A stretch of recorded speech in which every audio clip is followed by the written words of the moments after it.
So the scripture for today is from the book of Proverbs, chapter 18, verse 21, and it reads, "The tongue has the power of life and death, and those who love it will eat of its fruit." And the meditation is the following.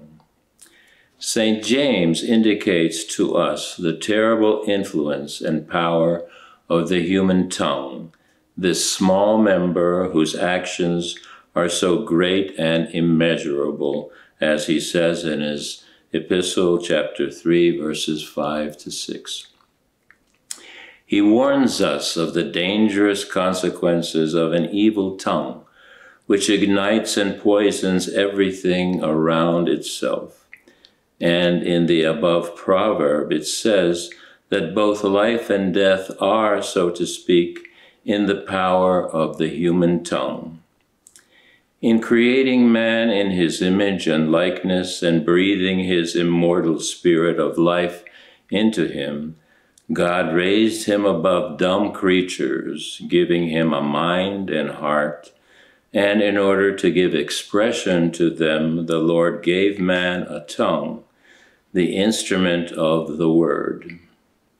So the word is the expression of the human soul, given to it for glorifying the Creator and for serving the truth of God.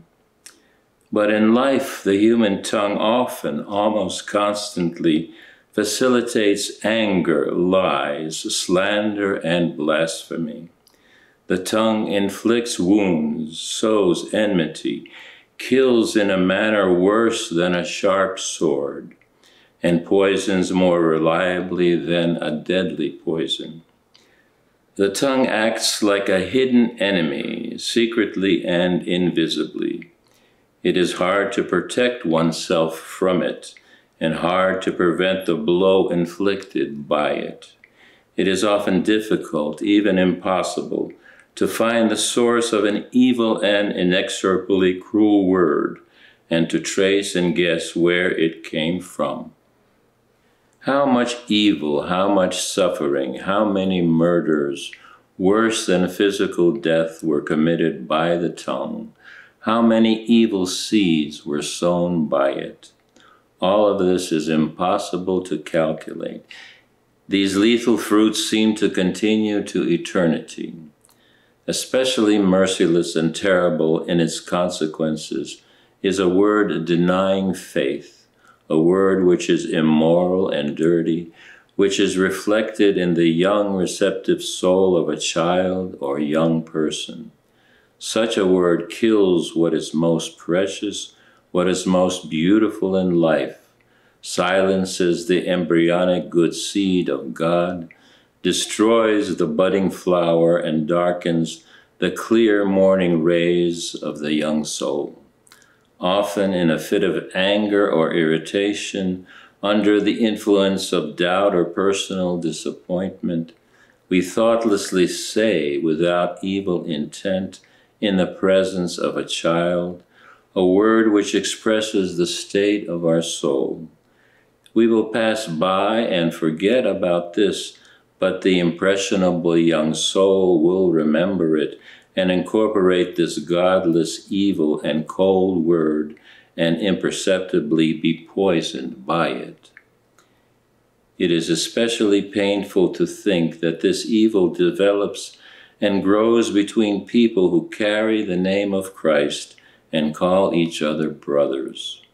And not only by evil words, but also by cold and silent listening to evil words, we sin against each other. And truly, like Solomon says, death is then in the power of the tongue, and God's command, "Thou shalt not kill," first of all and most profoundly applies to our tongue. Oh, if we could overcome the power of this sin, bridle our words, and better yet, change our heart, then our tongue would become an instrument of life, a force of life-giving love. Bitter water will not flow from a sweet spring. From a heart where God dwells, no evil word will escape. Only praise for God will flow, only the expression of love for others. Let us encourage one another with words of sincere praise, bring joy to one another with words of affection, alleviate suffering with words of sympathy, ignite hearts with words of faith, and illuminate all life around us and in us with words of blessing and prayer. Lord, change our heart, transform it, make it a source of love and goodness, and make our tongue an instrument for the glory of God and eternal truth.